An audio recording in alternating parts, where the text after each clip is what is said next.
Salut à tous et bienvenue sur ma chaîne. Pour ceux qui me découvrent, je suis Teflon Fujo et vous êtes sur les petits débats de Teflon Fujo. Je suis dans la ville de Yaoundé et je suis toujours dans le cadre de la série de Focus Time que j'ai organisée ici même. Je vais vous présenter des talents, des pépites, des entrepreneurs et des personnes qui vont sûrement vous motiver ou bien vous inspirer à faire quelque chose de différent.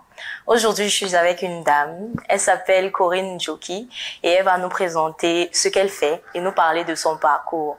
Bienvenue dans le Focus Time.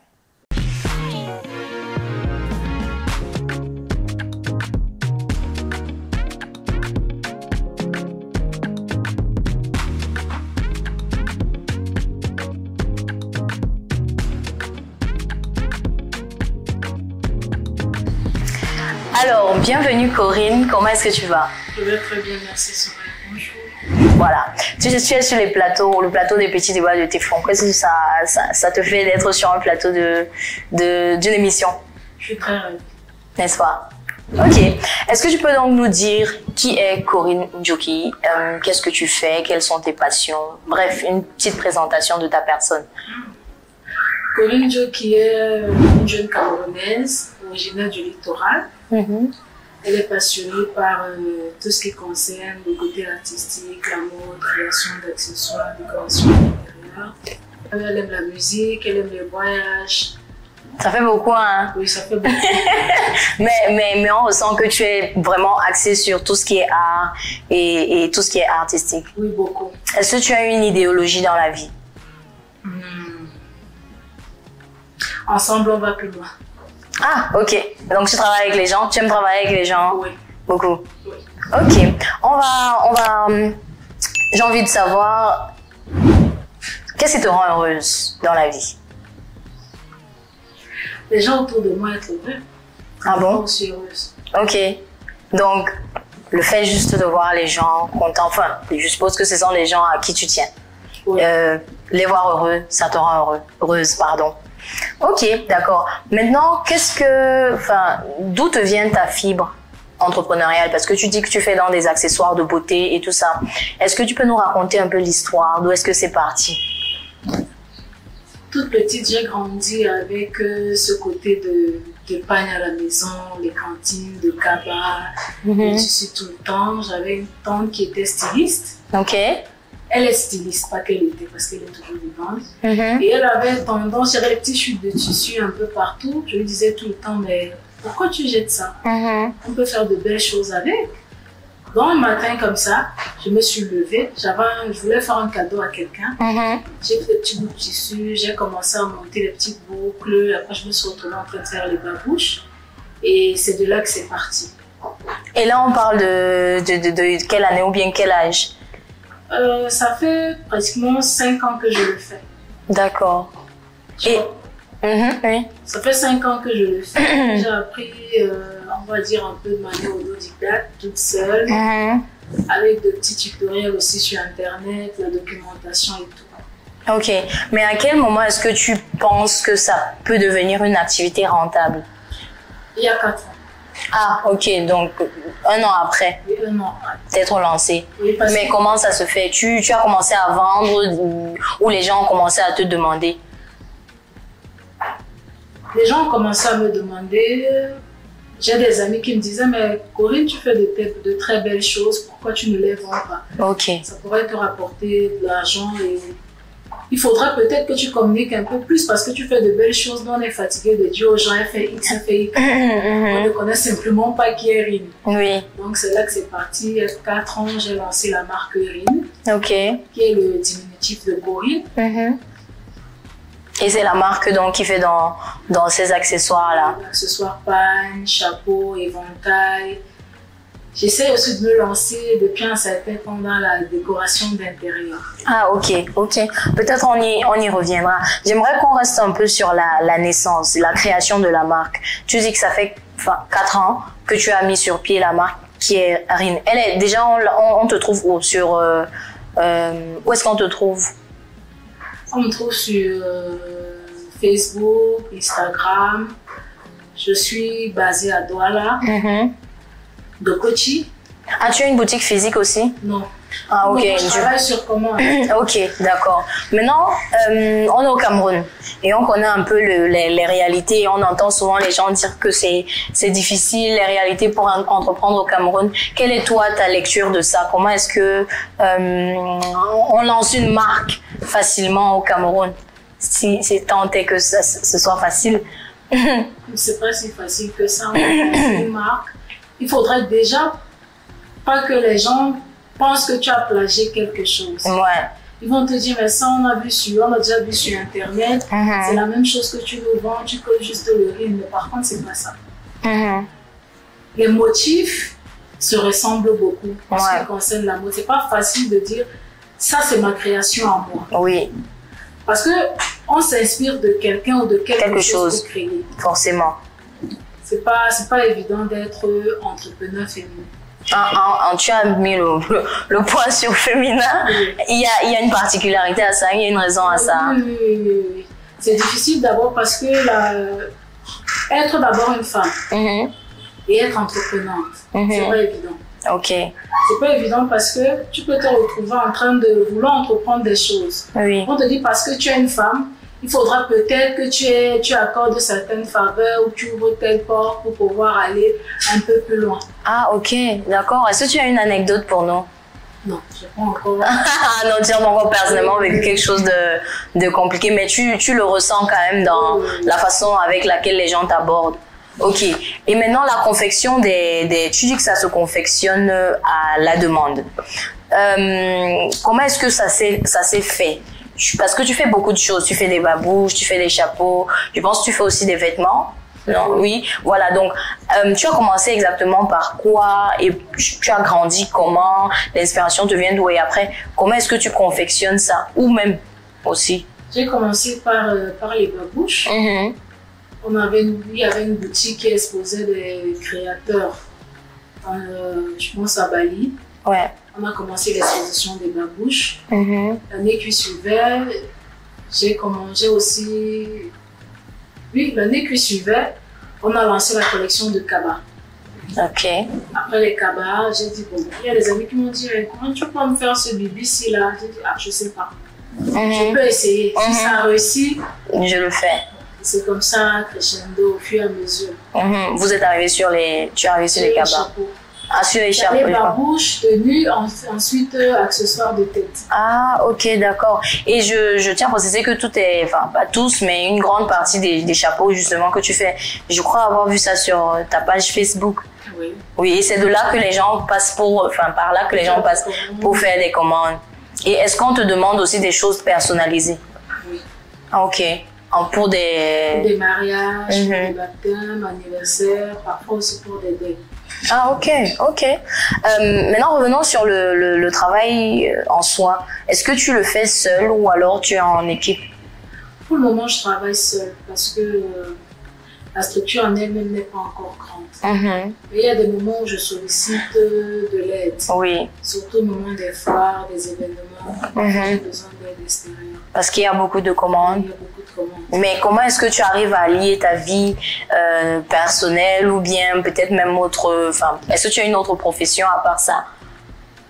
Dieu merci, j'arrive jusqu'à présent à tout gérer. Être dans le même panier. Oui. J'ai pas encore ce problème, comment dire, l'autre activité empiète sur l'autre. J'arrive à avoir un emploi du temps qui te permet de tout gérer. Et tu livres à domicile ou? Je livre à domicile ou le client vient simplement récupérer. À la maison? Oui, c'est à la demande du client. Ok, d'accord. Donc, il suffit juste d'aller concrètement, il suffit d'aller sur ton compte Facebook ou Instagram, choisir éventuellement un modèle, t'écrire, passer la commande, donner sa ville. Tu vas dans tout le Cameroun? Parfois hors du Cameroun. Ah, parfois même hors du Cameroun. Mais ça, c'est intéressant, ça. C'est très intéressant. Et jusque-là, tu gères toute seule? Oui, je gère. Ok. Tout à l'heure, on a parlé du travail en équipe. Et tu as parlé du fait d'être une femme et tu as dit qu'il y avait une certaine différence. À quel point est-ce qu'elle se fait ressentir? Elle se fait ressentir peut-être côté familial. Tu peux être maman entrepreneur, c'est pas évident. Il faudrait que tu gères tout ce qui est côté maternel. Oui. Avant de gérer tout ce qui est entrepreneuriat. C'est pas facile de lier les deux. Ouais. En tout cas, on leur souhaite déjà bon courage à toutes celles qui sont en même temps maman et qui entreprennent. Ça ne doit vraiment pas être une tâche facile. Passons à une autre question. Quel est l'accueil que la population camerounaise locale te réserve? Est-ce que puisqu'on est vraiment dans du local là, c'est fait à la main, c'est des choses qui sont faites sur place. Est-ce que pour toi la population est déjà prête à consommer local? Sinon, pourquoi selon toi? Je pense que la population camerounaise n'est pas encore totalement prête à consommer local parce que nous-mêmes artisans camerounais, on ne communique pas beaucoup. Voilà. Donc les Camerounais ne savent pas vous existez. Il ne sait pas que c'est un produit made in Cameroun. Donc il a du mal, et au moment même qu'il sait que c'est un produit made in Cameroun, il a des appréhensions. Voilà. Il te dit, mais est-ce que c'est de la bonne qualité? Est-ce que c'est même fabriqué dans les normes et tout? Mais sans ignorer que d'autres produits qu'ils consomment, ce sont des artisans d'autres pays qui fabriquent aussi. Effectivement. Et là, ils n'ont pas l'exigence, est-ce que la norme, est-ce que la qualité est meilleure ou elle est bonne? Le fait juste de savoir que ça vient d'ailleurs suffit pour convaincre. Assurer tout le monde. Ouais. Et vous, mais comment vous, les artisans, vous le vivez? Ou bien, comment est-ce que vous faites au jour le jour pour combattre ça? Et est-ce que vous expliquez plusieurs fois, vous justifiez un peu plus? Enfin, comment est-ce que vous vivez ça vraiment? On essaie vraiment d'expliquer, de faire des campagnes, de faire des pubs, de parler d'artisans, de parler des produits. Oui. On essaie vraiment de communiquer là-dessus et de faire savoir aux Camerounais qu'on peut consommer local et être bien aussi comme ailleurs. Et surtout que je crois que tu as parlé d'une fois, ce genre d'événement aussi quelque part, ça vous aide à présenter vos produits parce que je pense que il y en a quand même pas mal. Oui, c'est une vitrine pour nos produits. Oui, et vous faites l'effort d'y être et de présenter vos produits dans les foires. Je crois qu'il y a un truc comme Fomaric, je crois, ce truc comme ça à Douala. Il y en a quand même assez, selon toi, pour tous les artisans qu'il y a au Cameroun. Il n'y en a pas assez, on ne communique pas beaucoup. Ces derniers temps, il y a beaucoup de campagnes. Ça s'améliore. Oui, avec le temps. Avec le temps. Oui. Maintenant, toujours dans cette optique d'améliorer la visibilité, il y a les réseaux sociaux qui sont arrivés, enfin l'émergence des réseaux sociaux. Ils étaient déjà là avant, mais quelque part on va dire que ça a émergé. Est-ce que pour toi c'est donc un début de solution pour les artisans? Comment est-ce que selon toi on devrait utiliser les réseaux sociaux pour mieux vendre? Pour moi, on devrait beaucoup utiliser les réseaux sociaux. Rien ne s'est fait connaître par les réseaux sociaux. Je suis quelqu'un qui ne communiquait pas beaucoup. Donc le fait qu'il y ait une page Facebook, qu'il y ait une page Instagram, ça évite les gens d'expliquer rien. Oui. Bon, voilà quand même un lien. Là, tu regardes, elle est active sur sa page, tu regardes un accessoire, tu poses des prix, tu poses des questions par rapport à l'accessoire, elle va te répondre directement. Donc les réseaux sociaux aident beaucoup. Ouais. Et tu penses que s'il y avait pas les réseaux sociaux, ce serait beaucoup plus compliqué? N'est-ce pas? Surtout que je pense quand même que la population camerounaise est l'une des plus... On aime bien se vanter, tout ça qu'on est formé. On est aussi ceux qui sont les plus critiques envers nous et envers nos productions. Bon, peut-être aussi à raison, puisqu'il y a aussi des personnes qui font des choses et c'est pas forcément bien. Mais dans le fond, je crois aussi que les réseaux sociaux apportent cette crédibilité-là et aident les artisans à mieux présenter ce qu'ils font. Et on devrait quelque part soutenir un peu plus en s'abonnant, en partageant. Liker. C'est ce genre de choses. Ouais, ce genre de choses. Ok.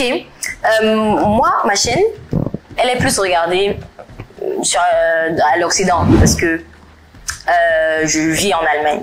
Du coup, ma prochaine question serait, est-ce qu'on peut espérer voir les produits RIN de l'autre côté? Parce que c'est aussi ce que une vidéo pareille va déclencher, l'intérêt de l'autre côté. Maintenant, quand ils vont questionner par rapport à ça, est-ce qu'on peut espérer ça? Bien sûr, c'est un nouveau marché.